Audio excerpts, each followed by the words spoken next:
продолжува битката на жителите од Прилепско Ореовец за спас на селото од каменоломите за ископ на градежен материјал за автопатиштата од коридорот 8 и 10 кој ги гради конзорциумот Бехтел и Енка. И денеска 1 час го блокираа патот кон Скопје кај Плетвар, а потоа протестите ги продолжија пред општинската зграда во Прилеп.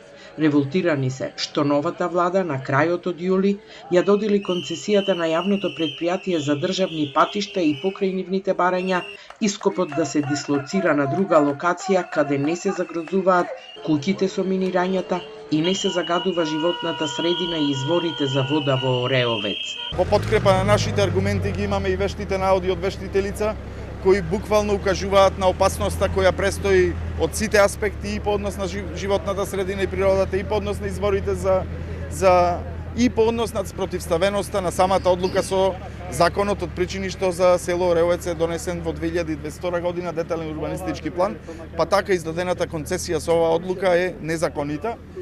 Дополнително одлуката на влада ќе оспориме пред управниот суд. Концесијата за ископ на минерална суровина мермер кај локалитетот Ореовец на јавното предпријатие за државни патишта му е доделена на владина седница на 24 јули со време траење до септември 2028. Жителите за одлуката дознаа деновиве и отворено изразија сомнеж за доделената концесија. Само парите се во прашање и ништо друго. Значи на концесијата јасно и гласно стои дека таа е за мермер. Значи патишта со плочки мермерни не се прават. Ова е јавно давање, значи јавна кражба. Едноставно речено подпишана, легална и нив ги штити нормално специјалниот закон што е донесен од претходната влада.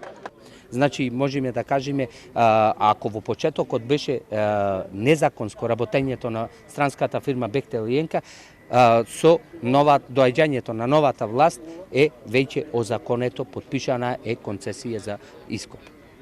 Од градоначалникот на Прилеп добиле ветување дека ќе организира средба со представници на јавното предпријатие за државни патишта, за да ги соочат аргументите за и против отворање на рудник во село Ореовец. Велат нема да се откажат од протестите доколку не се промени одлуката.